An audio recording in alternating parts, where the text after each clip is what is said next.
Hello and welcome into FC Live. Kay Murray, Sam Marsden and Julien here to look back on the quarter-final. What a ride it was between England and Sweden. In the end, England have booked their spot to the semi-final where they will be facing Italy. However, after 78 minutes, they were trailing 2-0 to the Swedes, but they had a comeback to force it into extra time.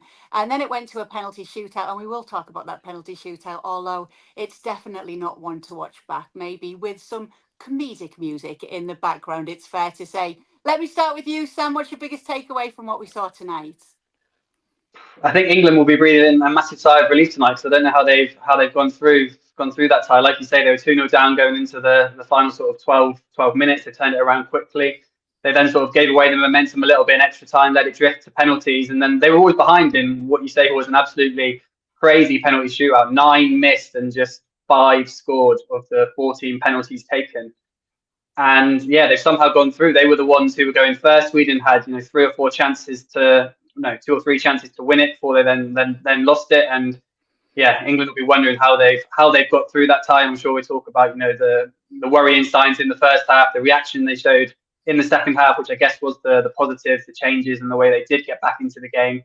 And they'll probably also be grateful that, these may be famous last words, that they've now got Italy in the semi-final, because they'd be worrying about playing anyone of sort of Sweden's caliber again, the way they've played against Sweden and France so far in the tournament. Yeah, Jules, Sam talks about those worrying signs. They really did do it the hard way today, didn't they?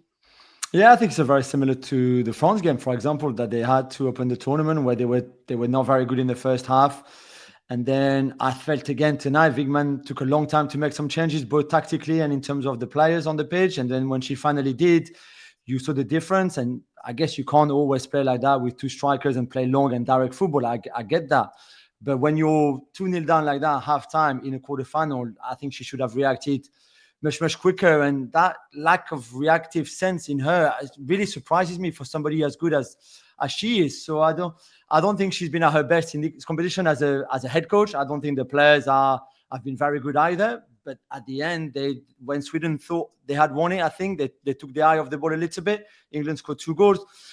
And then even in extra time, I don't think England controlled too much. It was down to the penalty shootout. And as we said, it was one of the worst that we've ever seen anyway. So, but well done to England. I guess it's also in those kind of difficult moments when you go through that you build a bit of momentum and a bit of belief. Jules, let me stick with you. What does Wigman need to fix for the next game against Italy? I don't know. We probably all agreed that we thought this was the strongest 11 to start with. That's the 11 she changed after the France game, where to have Lauren James in the central position didn't work at all. Then she played a wide. That's better. When Toon came in as a number 10, that worked well, but it didn't work tonight. It didn't work from the start. And yet England shot themselves in the foot with the mistake on the first goal, for example.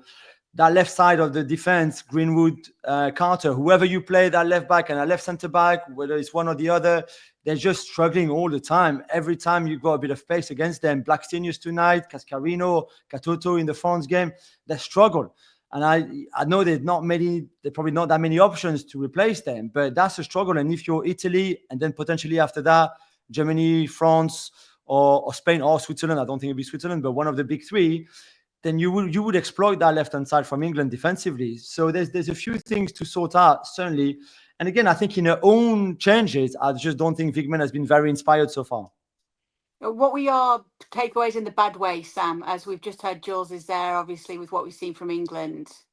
Yeah, the main one, Jules obviously speaks about the left side of defence. I think Jess Carter's the big one. She really struggled in the first half, pace, even with strength in that second goal against Blackstenius. She was also torn apart against France. I think I said on this show after that France game that I had taken her out of the side. What Wigman did obviously was move her from left back into centre back, which is where she played tonight. But I think that needs to change. I think she was exposed against France. She was exposed against Sweden. And like Jules said, it's a question now of whether Wigman has trust or confidence in the players that could come in. Obviously, Morgan came in for it tonight at centre back. The other option would be to bring Greenwood back into centre back alongside Leah Williamson, and perhaps bring Niamh Charles in a left back. But I think that probably needs to change, because we've seen in 2 games now that she can't deal with top class opposition. The other things, I'm not sure. I think the attack didn't quite click in the first half. I think some credit to Sweden for that sense. I think Lauren James is one of those players where you leave her on because something could happen, but she must be frustrating at times for some of her teammates because she hangs onto the ball a little bit. But she does give you those moments. So it's a question you do kind of have to ride with that. Obviously, Haley came on and had a big impact in terms of her quality with her deliveries for both the goals. I think mainly it's that defensive issues that they need to sort out. It's also it's not just they're exposed as well. You've got Walsh and Stanway in there, but the big problem against France was there was a sort of lack of cover as well for Greenwood and Carter, and that's something they need to work on. Yeah, getting some of the stats through now. Wiegman subbing her entire midfield three at a major tournament for the first time with England. You've got to look at it though, Jules, and think Sweden have got to be kicking themselves now. They were 2-0 up. They had the chance to win it more than once in the penalty shootout as well, and they come away exiting the tournament. Yeah, and they've been really impressive so far as well. The win against Germany, the first hour or 65 minutes tonight as well against England. They could have been 3 or 4-0 up easily in that game. Before, I really think watching the game, they felt, I think, too comfortable after that 78 minute. And then the first goal came, and then you kind of knew the momentum had shifted.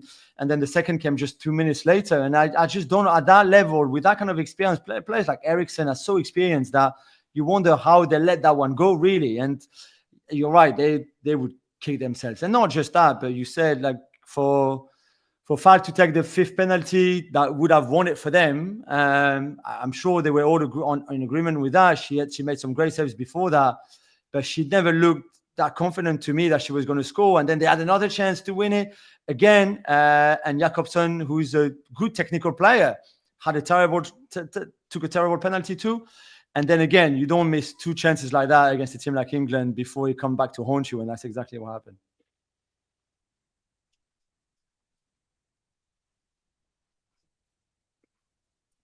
Yeah, like Jules says, in terms of Sweden, I think they'd be absolutely kicking themselves for not putting that game to bed. There was a few moments in the first half when they were 2-0 up, when it felt like there was just massive gaps between the England midfield and defence, and the England defence was scared when they were running, and there was a chance for Rolfo. There was another one, I think, in the second half for Blackstenius. There were a couple of saves from Hampton. They really should have put the game to bed, really. I don't know what happened in the last sort of 12 minutes, whether it was panic, whether it was sort of tiredness, like Jules says. Eriksen, she is experienced, but she was injured earlier in the tournament. She's coming back. How fit is she in terms of going the distance in terms of these games? Obviously, she can still stay on for the 120 minutes and take a penalty. But Rolfo as well was also coming back from an injury. We saw Ashiani go off. So some of those more experienced players, whether they were completely fully fit, whether that sort of contributed to sort of them sitting back and getting deeper and deeper in the second half. And then, like you say, once that first goal comes in, I think psychologically that can sort of damage any team, can't it? You sort of worry, you panic, and the balls are coming in. You've got Russo and Ajumang both in there, both winning headers. Obviously, Mead was getting into the box as well. And yeah, but I think the stats in the end will favour sort of England in terms of shots, because they're obviously chasing the game, and XG I think was even higher in the end. But watching, that's not what it felt like. It certainly felt like Sweden should have had the game won before England got back into it. So they'd be absolutely sort of scratching their heads how they've gone out tonight. Yeah, it's fair fault for their goalkeeper as well, because 4 penalty shootout saves was the most shootout saves in UEFA Women's Euro history. But then to also go on and miss Sweden's 5th penalty to win it, although stepping up as a goalkeeper, mad respect. But however, Jules, there has got to be some penalty practice for England. We're in a major tournament, and this could happen again. Yeah, absolutely. I mean, okay. Well, you can take away the quality of the shoot. You can choose a side and the goalkeeper reads it, no problem. It's just some little things like the referee, I think, on the Lauren James penalty and the one after, where the referee blows a whistle and straight away Lauren James runs at the ball and shoots. Where just take your time, just be calm. This is all about your mental strength, and just be calm and just be composed. It doesn't so much how hard you hit the ball, or again, you will have to choose the right side and try to put it in a difficult place for the goalkeeper to go and get it. Sure, but it's all about you being composed at that level. It's not like us taking a penalty somewhere. They're the best in the world.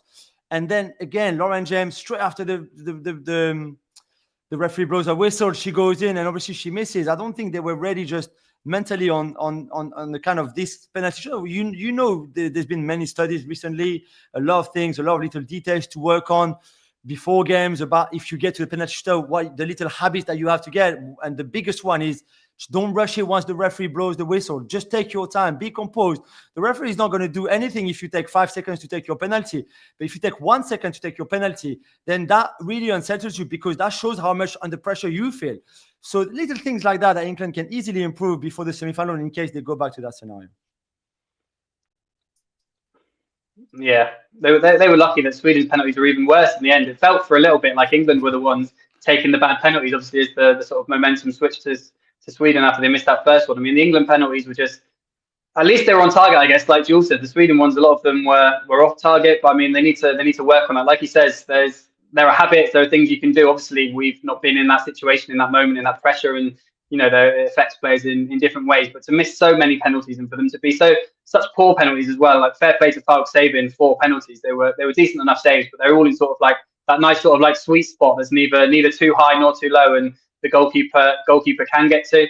And yeah, it's unfortunate for her. She saves 4 and then misses one. I was getting ready sort of for the headlines about her sort of scoring 4 and saving 4 and then scoring the winner. That would have been an incredible storyline, especially because she might not have even been the goalkeeper of this tournament if Musovic wasn't pregnant. Yeah, obviously all those little changes that can happen. But what we do know now is that it is England against Italy in the semi-final. Taking a look at the bracket here, this is how it's playing out so far. On the other side of the bracket, we wait to see who makes the semis between Spain and Switzerland and France and Germany. We'll get to Spain and Switzerland in just a moment. Before we do, though, even though England were not at their best today, Jules, are they still favourites for you against Italy? Yeah, I think so. I mean, on paper, there's no match anyway. And this Italy team has shown a lot of heart and a lot of character so far. And they were great against Norway, the way they responded and the way they put a fight up. But they don't have the talent, nowhere near the talent that England has, really. And they don't have individual quality like England. They don't have even a collective, what we think England collectively can do, really, at the kind of level they can play all together.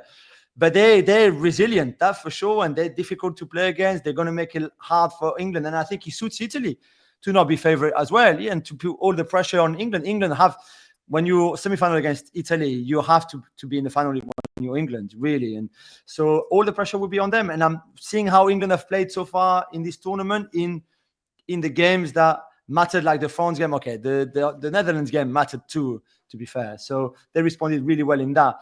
But we don't really know what kind of England is going to turn up either. And that, again, plays in the favour of Italy. Yeah. I was at the Italy game last night and I thought they were the better side for most of the game. It did feel, once Norway got the equaliser, like the momentum was with them. And obviously Norway have been sort of quite disappointing, I think, for this generation of players that they've got. Even in winning their 3 group games this year, they were not amazing. But they did look like they were the team that was going to win it. And then Italy obviously struck late on. I think a little bit of that sort of tiredness in the second half is what we might see, what we sort of saw from Sweden late on tonight. Perhaps we would see that with Italy if there's something riding going into the game. I think England will have, like Jules says, you talk about the not just the quality that England have, but the depth of the quality that England has in terms of who they can bring off the bench. If, you know, I'm sure Italy will dig in, it will be close, it will be tight for a while. But if you look at the changes that England can make in the second half, whereas Italy are quite sort of dependent on the same sort of players. Caruso is obviously sort of still young and in her peak, but, you know, Julien is, you know, she's 35 now. Can you be relying on her for 90-95 minutes when England have got options like Kelly and whoever they decide to leave on the bench, Ajumang, or whoever's coming on like they did tonight, Beth Mead, etc.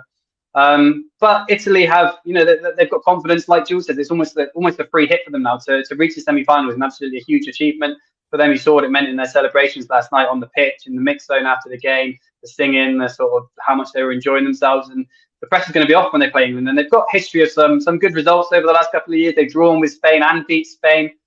They gave Spain a decent enough game last week, admittedly a rotated Spain. They took the lead and Spain only got the 3rd goal to make it 3-1 late in the game. So they'll have reasons to believe that A, they can beat a team as good as England, and B, that could be the crucial factor. The pressure's all going to be on England now, because if this Sweden game is sort of balanced and England could sort of sell it as, you know, 50-50, and that motivational factor is going to be huge pressure on them now to go and beat Italy.